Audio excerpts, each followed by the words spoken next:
بسم الله الرحمن الرحیم. ګرانو کتونکو لب خان شیرپوسټ تاسو په خدمت کې حاضر دی. کتونکو زموږ سره چې دا کم مریض زموږ په خوا کې دی نو دا د شب قدر مټه مول خیل دی.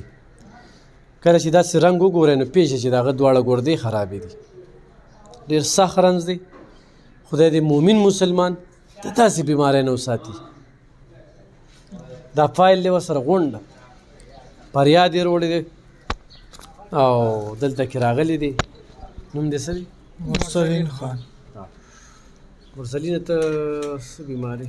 ګردو بیمار مزاجي. څومره خویان دی؟ درې جنکۍ دي او څلور هلکان دي. څومره وخت نه بیماري؟ یاره کال برابر شو. څونه پیسې ولګېدې؟ یاره 20 لک روپۍ مې ولګېدلې او لګي او نور درک نه لګي. کور نه هم خلاص شوم، ټکټر را سره و د هغې نه هم خلاص شوم. نغدې مغدې ختمه شو. اوس مې پلار والد صاحب مې چې کوم دی دماغ یې کار پرېخوستی دی، مینټل شو، خفګان د لاسه. ښکلې ځواني وه، ښکلې ژوند و، خو خشنه مزدوري به م کوله خپله.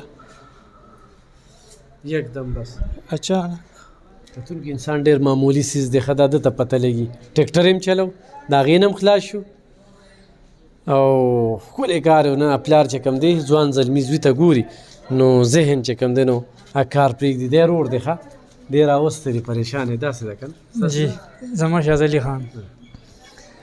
بس نور هم څه چاره نشته دی. کور هم خرڅ کوه د دپاره، څاروي ولاړو هم خرڅ کړل، هر څه دارو وخوړل او زما بس باقي بل څه کار نشته دی. دیاړي مې لو شي، یوه ورځ مې لو شي، بله ورځ نی.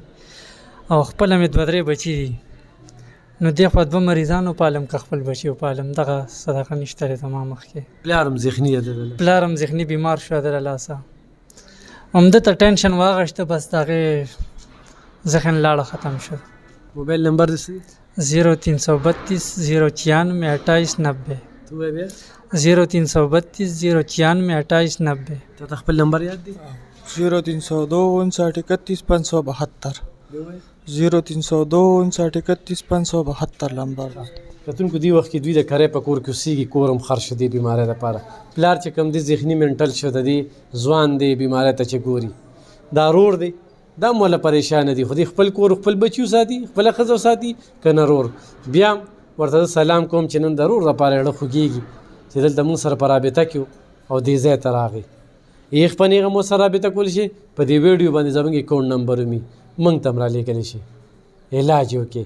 صحت کارت سره څه صحت کارت باندې بس اوس دغه کېږي، صرف ډیلیسس پې لګوي، نور پیس هم نه کېږي اوس وخت کې. کتونکو د ډایلاسس داسې سخت رنځ دی او دغه وجه چې لب خان شیرپو الحمدلله 400 په هسپتال کې چې دا د عمرونو نه 86 نه جوړ هسپتال دغه چې را روان دی او بیا 14 کاله مخکې دې له مشینونه اخیستي شو، هغه بیا پراته وو او زموږ په کوششونو باندې خدای پاک شروع کړل. نو د کمې کمې د خدای پاک د مهربانۍ به درته وایو چې کوم خدای پاک زموږ نه کار اخیستی دی. زموږ نورې ویډیوګانې مو ګورئ، خو د دوی دا ویډیو چې نن تاسو سره زه وړاندې کوم نو دې ورته وګورئ. زه یې پروګرام کوم، ویډیو له نه راتلم خو اوس راځم، مجبور یم، بله چاره به نشته.